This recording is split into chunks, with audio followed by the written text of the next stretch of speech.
My goal today is to turn this into this. Stay tuned as I go through this difficult process.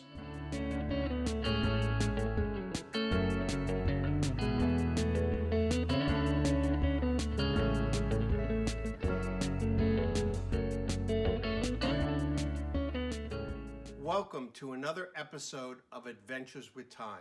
I'm your host, Bob. Well, you've probably seen a lot of them on YouTube. Videos that talk about building a limited watch collection. Something like the best 3 watches to have, or the 3 watches that every collector needs to have, or a 3 watch collection for under $1,000. Recently I saw one, 3 watches under 40 millimeters. But today I take on the goal of looking at my collection and selecting the 3 watches that I would keep if I had to get down to just a 3 watch collection. Now this process will take into account several attributes. The value proposition of each watch, the function or complications that each watch has, the different scenarios in which the watch can be placed, dress, casual, and overall my feeling for the watch and how much I like it. This will not be some formulaic process where I rate each watch on certain characteristics, add it up, and select the 3 watches with the best scores.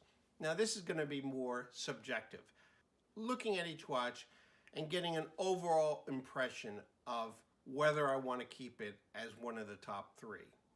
So let's get started. Well, first, let me remove the watches that really are not part of my collection.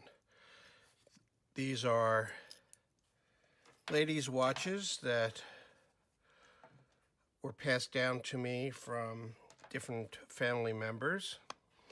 And now for some ground rules. Actually, just one. I exclude from this process any watch that I have inherited or that was given to me, as these have sentimental value and need to be treated separately. Is this cheating? Maybe. But my game, my rules. So out they go.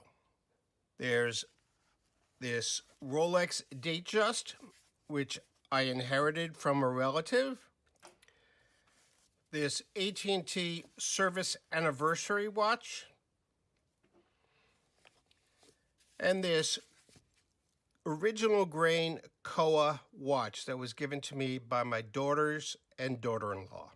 Out they go. That leaves these 13 watches that I need to reduce down to 3.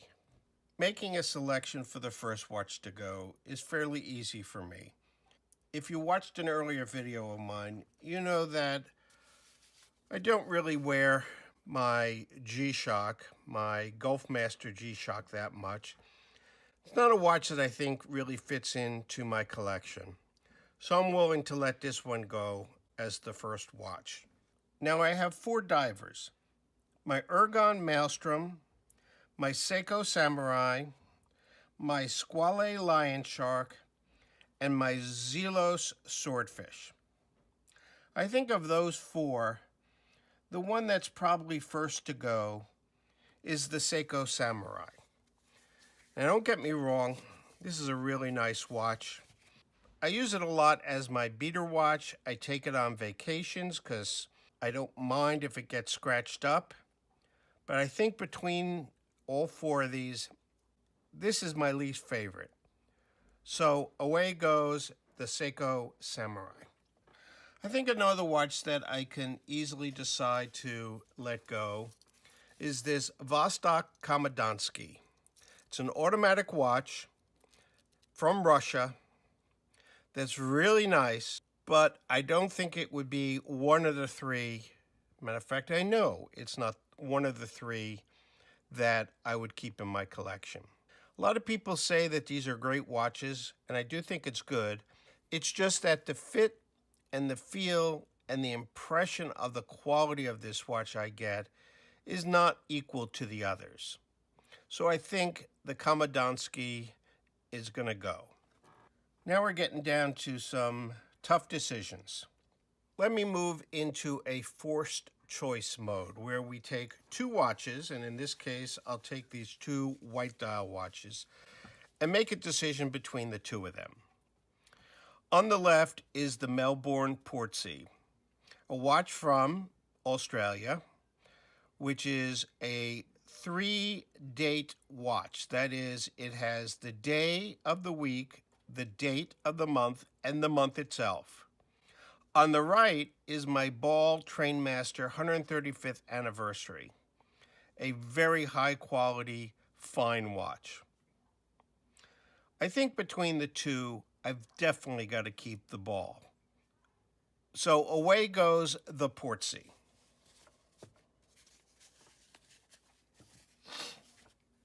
Let me consider this Seagull 1963 reissue watch. It's the only chronograph I have in my collection.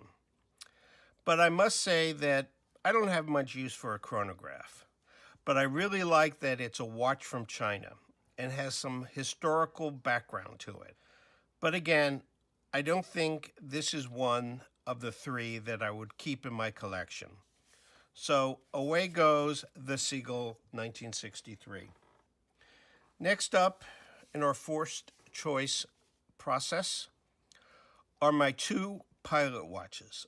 On the left is my Stowa 40mm Classic with the B-type dial, and on the right is my Sinn 104. Both German-made, both high quality, both very nice. But I must say that I really enjoy wearing my Sinn 104. It fits into so many scenarios, whether casual, dress, and I just think it beats out the Stowa. So away goes the Stowa. Now let's go back to divers and pick up these two very related divers, as they come from two companies that have a partnership. On my left is my Ergon Maelstrom, my most recent acquisition for the collection. On the right is the Zelos Swordfish. I really like having a bronze watch, but the Zelos has some great lume on it. But I think between the two, I'm going to stick with the Ergon. So away goes the Zelos.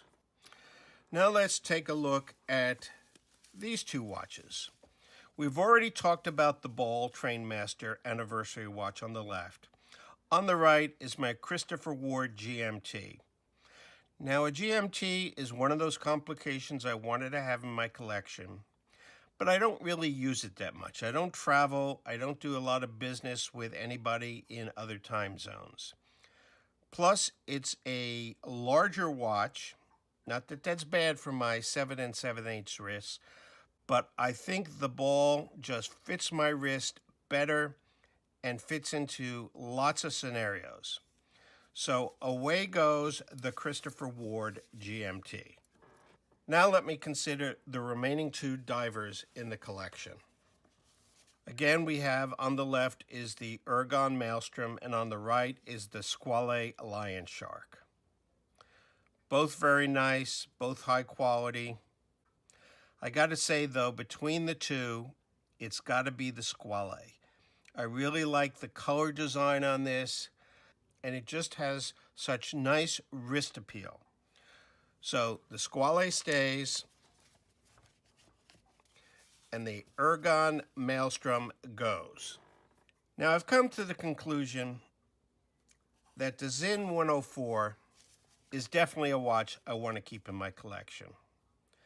I really look forward to when it's this watch's time on my wrist, and I never have any second thoughts about it.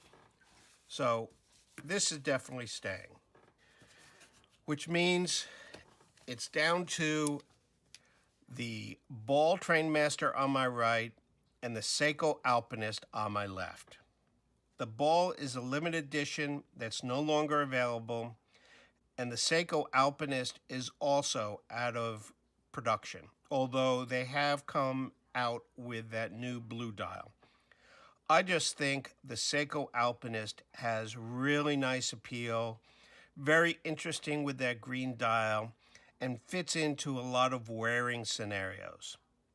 So I'm going to stay with the Seiko Alpinist, and the ball is going away. There you have it.